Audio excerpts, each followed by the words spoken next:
GKS educational spiritual videos ద్వారా వస్తున్నటువంటి అద్భుతమైనటువంటి విషయము మాఘమాసంలో వచ్చేటువంటి బహుళ చతుర్దశిని మనం మహాశివరాత్రిగా జరుపుకుంటాం. మహాశివరాత్రి అద్భుతమైనటువంటి పండుగ.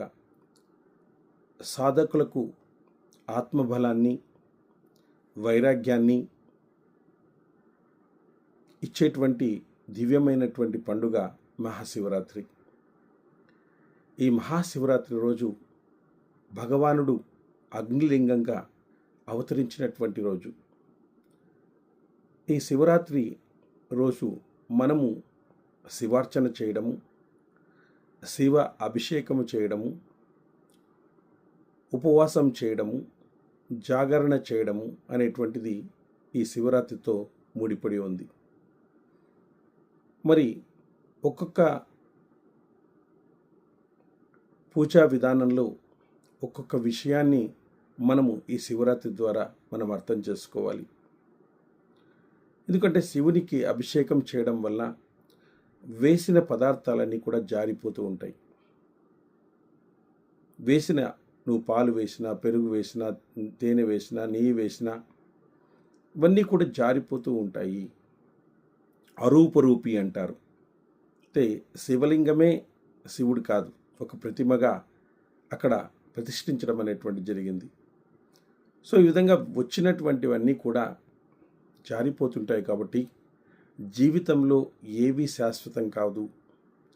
వచ్చినప్పుడు వాటిని హుందాగా మనం స్వీకరించాలి, వెళ్ళేటప్పుడు వాటిని హుందాగా పంపించాలి. ఆ రెండింటి మధ్య నీ యొక్క ప్రవర్తన అనేటువంటిది మారకూడదు. వచ్చినప్పుడు అహంకారం అనేటువంటిది రాకూడదు, వెళ్ళేటప్పుడు నిర్వేదం అనేటువంటిది రాకూడదు.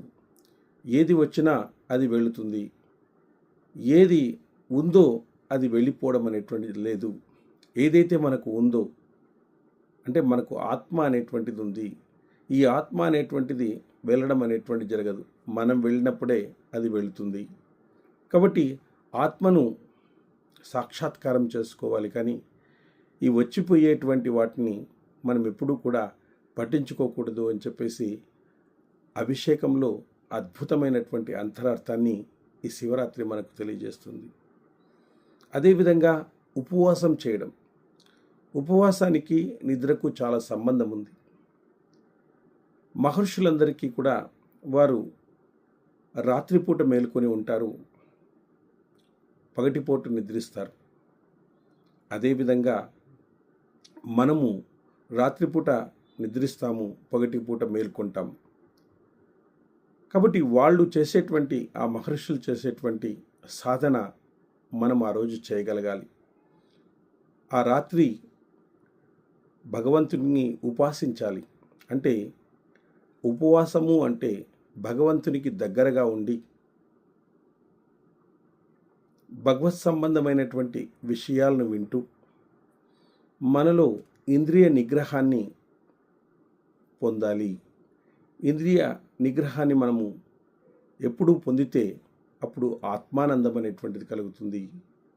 కాబట్టి మనము విపరీతంగా భోంచేయడం వల్ల మనకు నిద్ర అనేటువంటిది వస్తుంది.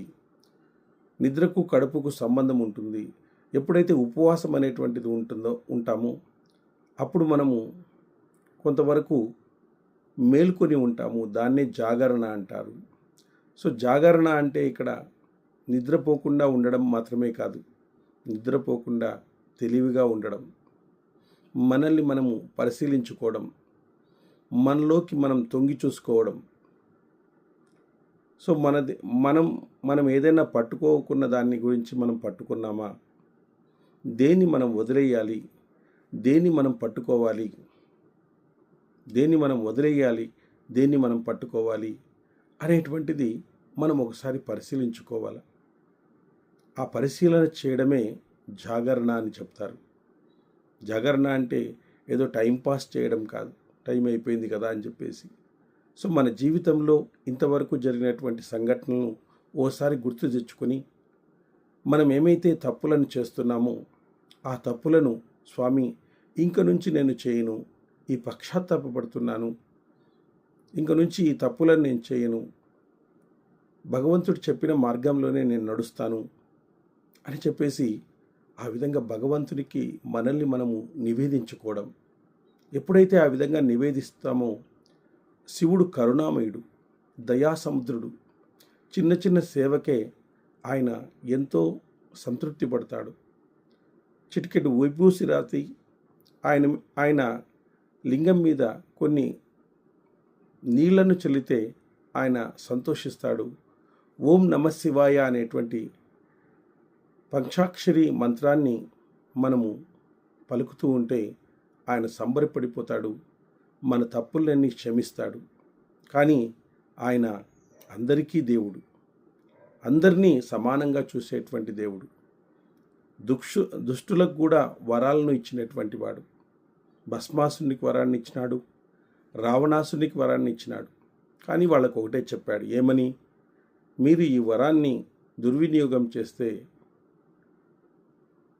మీకు మరణం అనేటువంటి తప్పదు అని చెప్పాడు. కాబట్టి తర్వాత పాము, తర్వాత ఏనుగు, సాలెపురుగు, ఇవి ఏ శాస్త్రములు చదవకపోయినా, ఏ ప్రవచనాన్ని వినకపోయినా భక్తితో సేవించిన ఫలితానికి వాటికి కూడా మోక్షాన్ని ఇచ్చినాడు.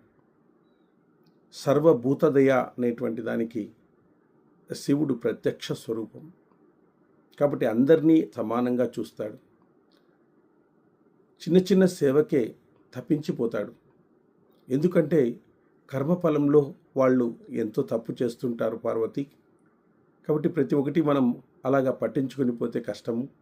కాబట్టి వాళ్ళు పశ్చాత్తాపపడినప్పుడు వాళ్ళ యొక్క పాపాలను మనం తీసివేయడం ద్వారా వాళ్ళు కొత్త జీవితాన్ని ఆరంభించి భగవంతుడు చెప్పినటువంటి ప్రకారము వారు నడుచుకోగలుగుతాడు. కాబట్టి వాళ్ళని మనం మన్నిద్దామని చెప్పేసి భగవంతుడు దయాసముద్రుడుగా మనకి ఈరోజు అద్భుతమైనటువంటి లింగోద్భవ కాలం. ఆ కాలాన్ని ఎవరూ వృథా చేయకుండా మనలోకి మనం ప్రవేశించి మనలో ఉండేటువంటి తప్పులను పక్కింటి వాళ్ళతోనూ పత్రికల వాళ్ళతోనూ చెప్పుకోకుండా డైరెక్ట్గా పరమేశ్వరునితో చెప్పుకోవడం వల్ల ఆ పరమేశ్వరుడు మన కోటి జన్మల పాపాన్ని ఈరోజు తీసేస్తాడు. ఇది అద్భుతమైనటువంటి పండుగ. అది లింగోద్భవ సమయము అద్భుతమైనటువంటి సమయము. ఆ సమయాన్ని ఎవరూ కూడా వ్యర్థం చేయొద్దండి అని చెప్తుంది శాస్త్రం. అదేవిధంగా బ్రహ్మ విష్ణువు ఇద్దరూ కూడా నేను స్థితికర్తను, నేను సృష్టికర్తను అని చెప్పేసి ఇద్దరూ వాదులాడుకుంటుంటారు. నేను గొప్ప అంటే నేను గొప్ప అని చెప్పేసి. అప్పుడు వాళ్ళ మధ్యలో ఒక లింగం అనేటువంటిది వెలుస్తుంది. ఆ పెద్ద లింగాన్ని వాళ్ళు చూసి ఇదేదో మనకంటే గొప్పగా ఉంది, దీన్ని అంతు చూడాలి అని చెప్పేసి హంసవాహనం ద్వారా బ్రహ్మ దీన్ని మొదలు నేను తెలుసుకుంటాను అని చెప్పేసి పైకి వెళ్తాడు. అదేవిధంగా విష్ణువు దీన్ని తుదిని తెలుసుకుంటాను అని చెప్పేసి వరాహ రూపంలో విష్ణువు క్రిందికి వెళ్ళడం అనేటువంటి జరుగుతుంది. ఈ విధంగా బ్రహ్మ వెళుతూ ఉంటే అక్కడి నుంచి ఒక మొగలి పువ్వు వస్తూ ఉంటుంది, అక్కడి నుంచి ఒక ఆవు వస్తూ ఉంటుంది. వాళ్ళని ఈ బ్రహ్మ అడుగుతాడు, ఇది ఎక్కడి వరకు ఉంది పైన అని చెప్తే, చాలా వెళ్ళాలి, మేమే తెలుసుకోలేకుండా పోయినాము అని చెప్తాడు.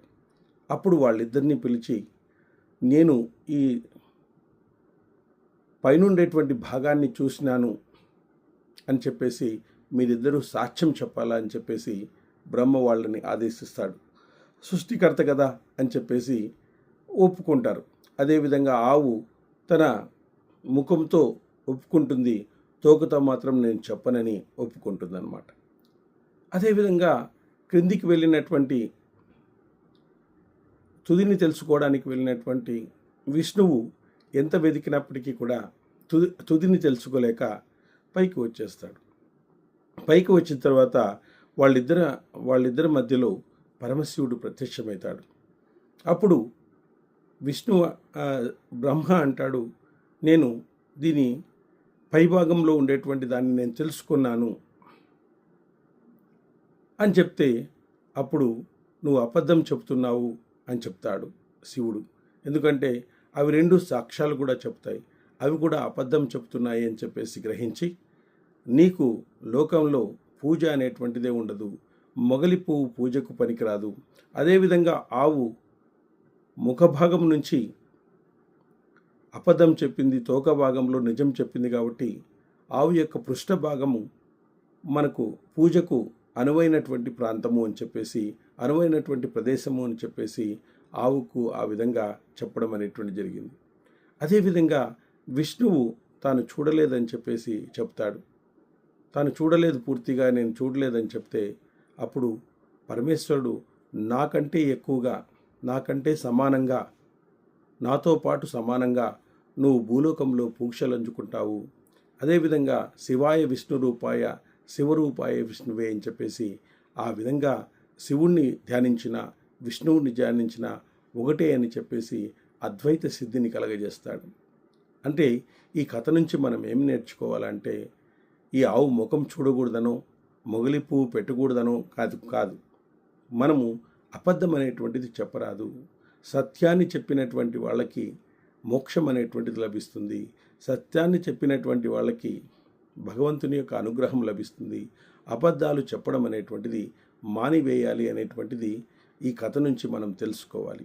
కాబట్టి ఈ విధంగా అద్భుతమైనటువంటి కథల ద్వారా భగవంతుడు తను ఏ గుణాలకు ఏ గుణాల ద్వారా భగవంతుని అనుగ్రహం మనకు లభిస్తుందో, దయ, కరుణ, సత్యము చెప్పడము, ఓర్పు వహించడము, కారుణ్యాన్ని కలిగి ఉండడము, ఈ విధంగా ఇలాంటి భగవద్గుణాలని మనలోకి రావాలంటే భగవంతుని శక్తి కూడా అవసరం, భగవంతుని ఆశీర్వాదం కూడా అవసరం. అట్లాంటి ఆశీర్వాదాన్ని ఇచ్చేటువంటి ఒక కాలము లింగోద్భవ కాలం. ఆ లింగోద్భవ కాలంలో భగవంతుని యొక్క శక్తి మనలో ప్రచోదనమవుతుంది. ఆ ప్రచోదనం కావడం వల్ల మనము ఆ గుణాలను పట్టుకోవడానికి అవకాశం అనేటువంటిది ఉంటుంది. కాబట్టి ఇట్లాంటి పర్వదినాలని మనం ఎప్పుడు కూడా బాగా వినియోగించుకోవాలి. వాటిలో ఏముంటుందిలే, ఏదో ఒకటి చేసేద్దాంలే అని చెప్పేసి అనుకోకూడదు. ఆ పర్వదినాలలో భగవంతుని యొక్క కృప అధికంగా ప్రసరిస్తూ ఉంటుంది ఈ భూమి మీద. కాబట్టి అట్లాంటి కాలాన్ని ఎవరు కూడా మనము వ్యర్థము చేసుకోకుండా మనకు వచ్చినటువంటి మానవ జన్మను ఉన్నతమైనటువంటి మానవ జన్మగా మార్చుకోవడానికి, మరో జన్మను మంచి మహోన్నత జన్మను తీసుకోవడానికి ఇట్లాంటి పండుగలను మనం మరీ ఉపయోగించుకోవాలి అని చెప్పి శాస్త్రం చెప్తుంది. ఓం నమ శివాయ, ఓం నమ శివాయ, ఓం నమ శివాయ.